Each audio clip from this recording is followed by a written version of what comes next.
dictation 80 word per minute. Ready? Start. Sir, the Essential Commodities Act was passed 5 years ago, and when the minister yesterday came with an amending bill, we expected that he would give us a brief report on the working of this measure for the last few years. But unfortunately, we are kept in the dark in regard to the exact working of the act and the nature of the difficulties the minister is facing. Sir, as far as I know, many of the provisions of this enactment have been observed more in violation by his agents at the state level. The food minister may be very earnest, may be very able, and may be very anxious to see that the various provisions of the Act are implemented in the most effective manner at the state level, but unfortunately, his agents at the state level are not equally enthusiastic or equally anxious to observe the provisions of this enactment. The most important objectives of this enactment are to control the supply and distribution of commodities and to maintain a stable price level. In regard to both these aspects, I am afraid that the government has failed to realize the objectives in view. Sometime past, when there was scarcity of food grains, attempts were made to make procurement from certain wholesale merchants and from rice mills. In my own state, I know of many instances of such procurement where, after making known that certain things had to be done and certain steps had to be taken by the merchant community, nothing was done later on by the government when they found that these very orders of the government were violated. As a result of the violation, there was a consequent rise in the prices of food grains. In respect of other communities like iron and steel, paper, etc., we see a lot of speculative aspects, but the provisions of the Act have not been brought to bear on them. Perhaps no case of prosecution was launched against those people who contravened the various provisions of the Act.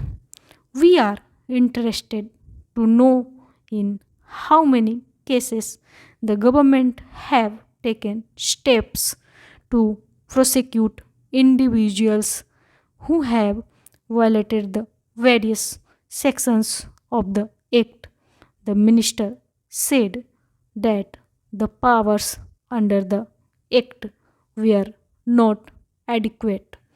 We sympathize with the food minister, but I want to know what action has been taken in this regard by the various state governments. In regard to the amending provision. I want to know from the minister what would be his difficulty even if minor offences are taken to courts of law. For instance, the Motor Vehicles Act deals with various offences, both major and minor, and various minor offences under the Act are taken to courts and people are prosecuted. What is the difficulty in taking these cases of a minor nature to courts of law? There, the people will have some safety that they will get a hearing, and if the offenses are really offenses, then they would be prosecuted. Otherwise, they will be acquitted. Here, the minister says that there should be a security deposit if there is a violation of a particular provision of the enactment, then the executive authority will have the power either to confiscate a part of the amount or the whole of the amount. We are clothing the executive authority with more powers.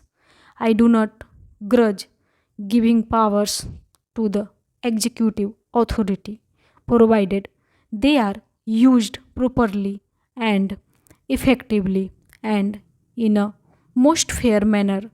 But unfortunately, there have been discriminations apart from the ineffectiveness of the various provisions.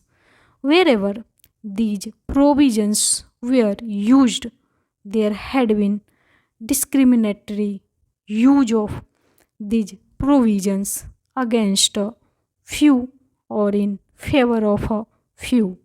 Normally, when officers are clothed with more powers, there is large scope for corruption.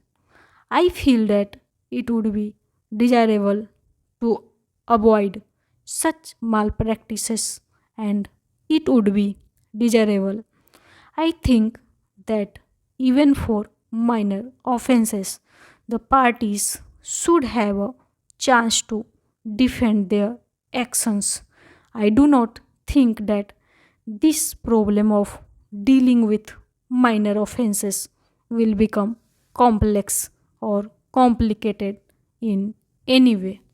If we take them to courts of law, I want a reply from the minister in what way he is suffering from a handicap in dealing with minor offenses or offenses of a technical nature. The Honorable Member made the point that even if this thing was acceptable to the House, he did not know what amount would be demanded as security. So, the minister should tell us what amount is normally expected from a licensee in all cases and what the offenses are which are of a technical or minor nature which he has in view. We are not told which are major offenses and which are minor offenses. Clarifications on these points are necessary. I wish that the act which came into effect long ago was implemented properly.